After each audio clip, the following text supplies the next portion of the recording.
Halo semua, karena ada request dari seorang pengunjung yang minta penjelasan tentang klaim Irene Handono, jadi saya buatkan video ini. Oke, sekarang kita dengarkan dulu apa kata Umi Irene Handono.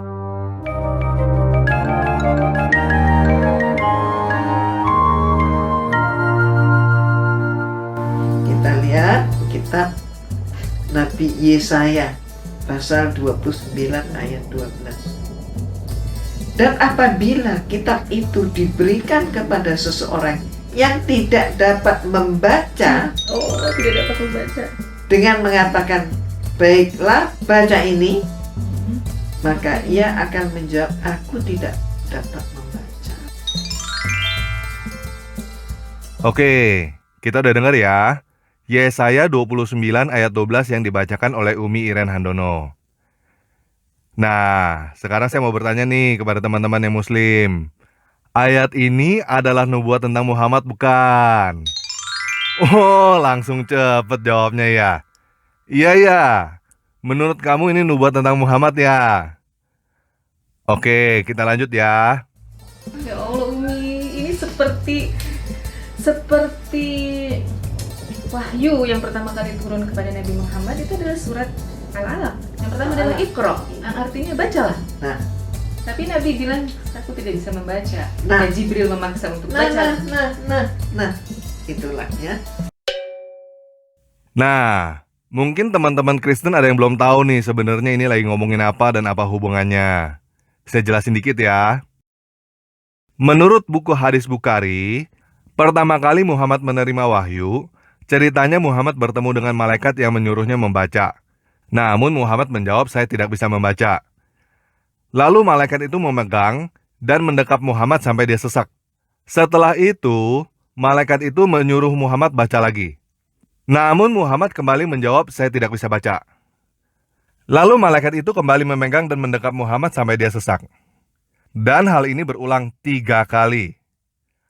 Akhirnya, malaikat itu melepas Muhammad dan berkata, bacalah dengan menyebut nama Rob, nama Tuhan. Oke, jelas ya? Gimana teman-teman yang muslim? Benar kan?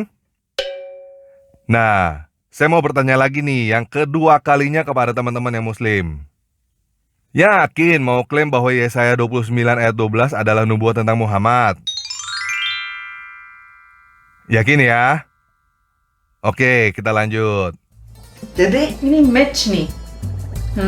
oke, Iya Umi. paham ya? Iya. Itulah pentingnya kita ini melakukan bedah kitab suci.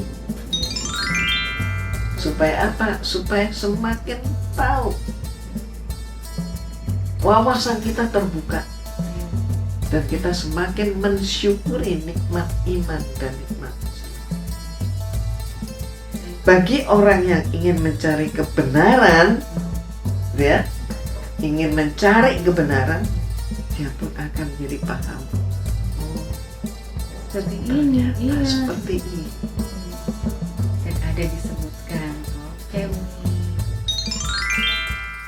Nah, kita udah dengar ya apa kata Umi Irene Handono tentang pentingnya bedah kitab suci. Supaya makin tahu, wawasan kita terbuka. Orang yang memang ingin cari kebenaran akan paham, oh ternyata seperti itu. Oke, setuju kita bedah kitab suci? Ingat ya, Umi Irene Handono yang ngomong bedah loh ya. Dan kamu juga setuju ya. Sekali lagi nih, ini ketiga kalinya saya mau tanya kepada teman-teman yang muslim. Yakin mau klaim Yesaya 29 ayat 12 adalah nubuat tentang Muhammad? Nggak berubah pikiran ya? Oke, sekarang kita bedah ya. Sekarang kita bedah cerita Muhammad di Gua Hira dulu ya. Teman-teman muslim percaya bahwa Tuhan itu kun fayakun kan? Jadilah maka jadi kan? Coba kita perhatikan di sini. Bacalah. Gagal. Muhammad gak bisa baca. Terus dipegang dan didekap sampai Muhammad sesak. Tetap aja gagal. Muhammad tetap gak bisa baca. 3 kali bacalah dan 3 kali gagal. Jadi, cerita ini membuktikan bahwa Allah nggak bisa kun fayakun. 3 kali bacalah, dan 3 kali gagal. Tetap aja Muhammad nggak bisa baca. Nah, teman-teman pasti ada yang mau ngebantah, itu kan malaikat, bukan Allah. Ya kan? Oke, itu malaikat siapa yang suruh? Allah bukan? Nah, teman-teman muslim percaya bahwa Allah maha tahu kan? Cerita ini membuktikan bahwa Allah nggak tahu Muhammad nggak bisa baca. Kalau Allah tahu Muhammad nggak bisa baca, ngapain dia utus malaikatnya suruh Muhammad baca? Malaikatnya nggak dikasih ilmu kun fayakun lagi. Dikasihnya cuma ilmu pegang dan dekap doang. Allah yang bahkan nggak tahu bahwa Nabi yang dia pilih nggak bisa baca. Dia tahu apa? Lanjut ya. Kalau kita baca hadis Bukhari ini, yang ketiga kalinya, malaikat itu suruh baca sambil menyebut nama Rob, sambil menyebut nama Tuhan. Apa yang dilakukan Muhammad selanjutnya? Apakah dia baca sambil menyebut nama Tuhan? Enggak. Dia pulang sambil membawa ayat itu. Akhirnya gimana? Muhammad baca gak ayat itu? Baca? Enggak. Muhammad ingat malaikat itu ngomong apa, tapi nggak baca apa yang dikasih. Paham ya? Nah, sebelum kita lanjut, saya mau teman-teman nonton cuplikan ini bentar ya. Hei orang-orang yang telah menyatakan dirinya beriman, kalau sudah muslim, ikuti ketentuan Islam secara menyeluruh. Jangan setengah-setengah. Sholatnya sesuai Nabi, tapi lisannya nggak sesuai Nabi, gitu kan? Pandangan matanya nggak sesuai Nabi, atau masih ikut-ikutan kepada yang lain. Oke, kita udah denger ya. Teman-teman yang muslim, ikutin teladan Nabi jangan setengah-setengah. Nah, Muhammad kan nggak bisa baca. Dan pada saat itu yang bisa baca kan umat Yahudi dan Nasrani. Teman-teman ngikutin siapa? Ikutin teladan Nabi Muhammad atau ikutin Yahudi Nasrani? Kok ikut-ikutan sekolah sih seperti Yahudi Nasrani?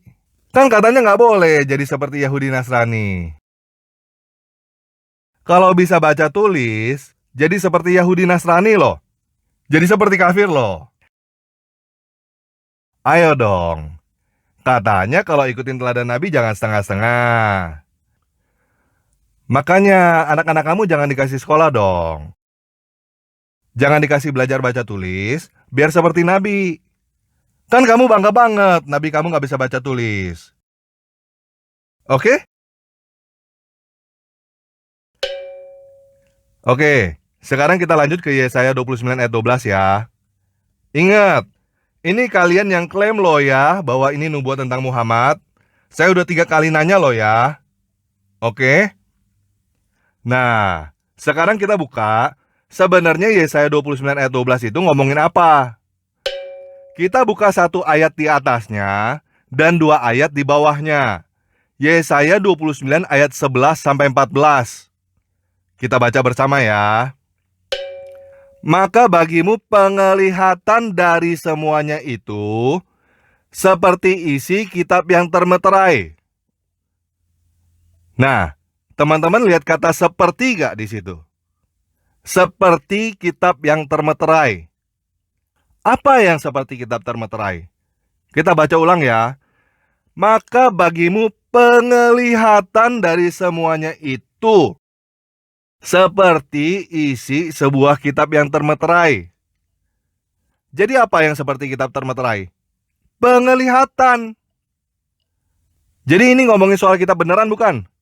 Bukan. Oke, kita lanjut ya.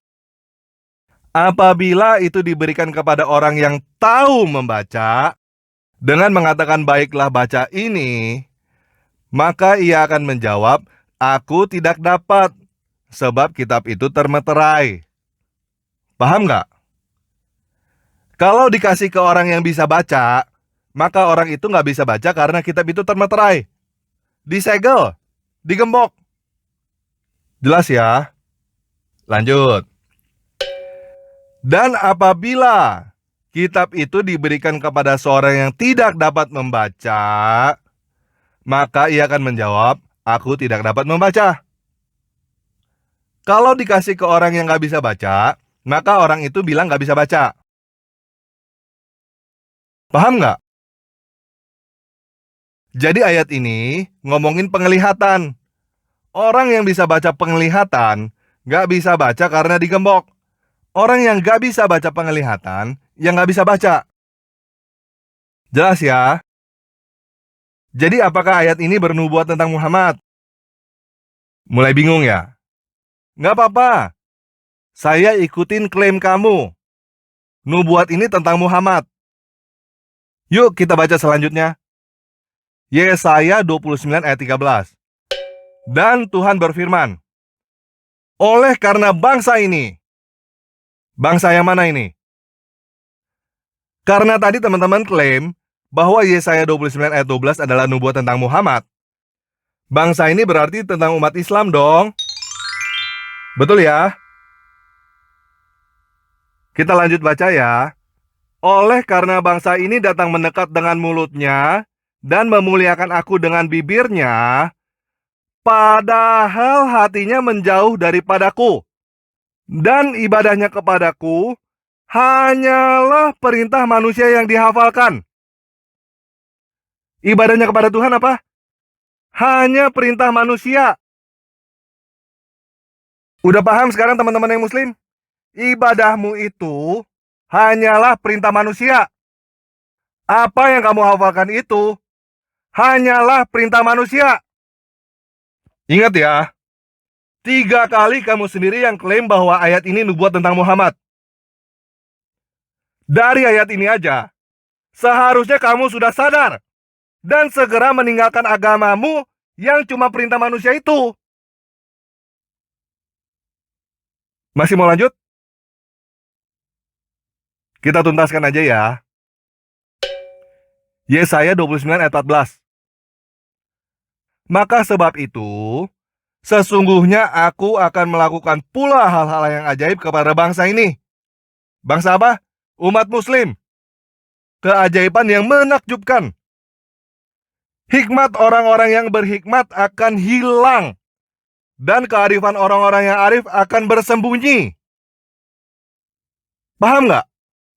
Maksudnya, jika kamu nggak bertobat, jika kamu masih mau menjalankan perintah Muhammad si manusia itu, Tuhan akan membuatmu bodoh.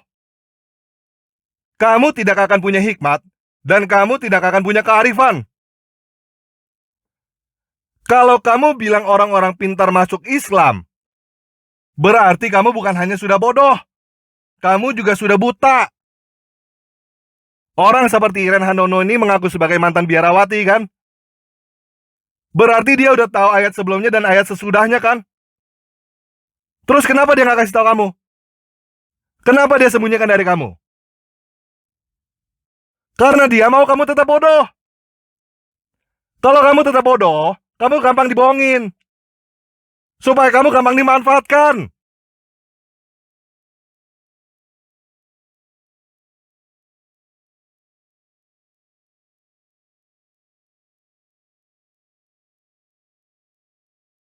Gimana?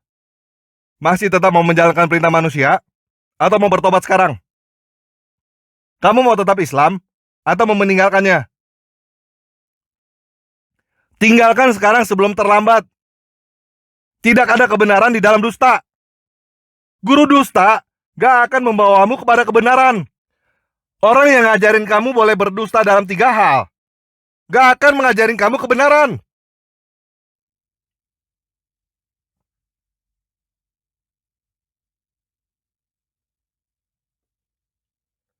Tinggalkan agama itu sekarang sebelum terlambat.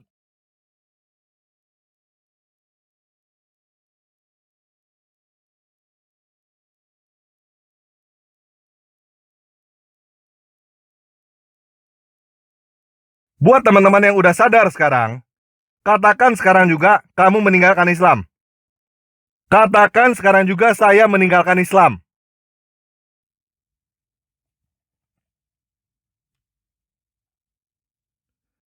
Nah, Buat kamu yang sudah meninggalkan Islam, saya mau mengucapkan selamat. Karena setidaknya, kamu sudah bisa melihat dan terhindar dari kebodohan ini. Halal ya? Ini minta di halal ya? Oke. Sudah transaksi. Dan sekarang kita langsung minum. Kencing onta. Bismillahirrahmanirrahim. Iya, maksud. Onta. Paras. Minum. Enggak apa-apa.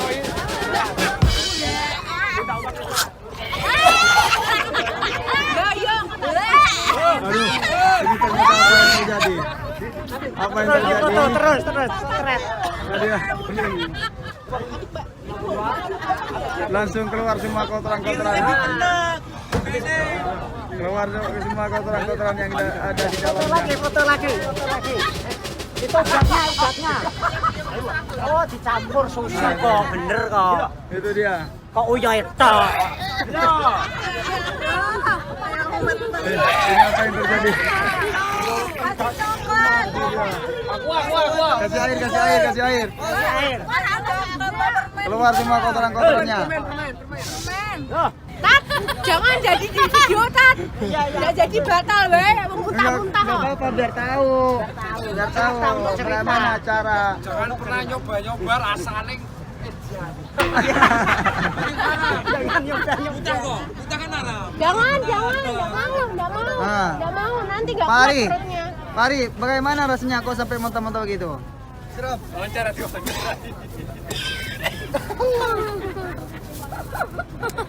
Ini dia masih pakai air, baru selesai. Gimana rasanya kau sampai muntah-muntah gitu? Rasanya belum pernah aku minum sesuatu yang rasanya seperti ini. Oh berarti nggak bisa. Nggak bisa masuk. Berarti udah nggak ada ya? Udah nggak ada rasanya, udah hampa udah. Rasanya Sampai muntah-muntah. mengerikan. Terus gimana kalau ada jemaah lagi ke sini? Sarannya? Tapi lebih bagus daripada penasaran mencoba. Segala sesuatunya dicoba. Insya Allah kalau sempunya sakit penyakit seperti yang sudah dibicarakan sembuh. Oke, sekian video kali ini.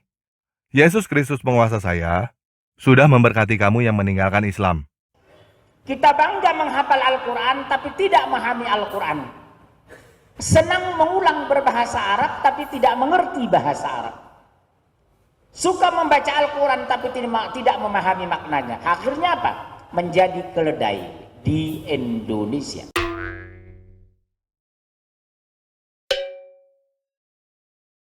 The Quran is a man-made book that has a lot of changes, that it went through a process of early editing and redactions that continued for a while. We're not talking a couple of years, we're talking hundreds of years, and that more and more discoveries are supporting this particular theory now.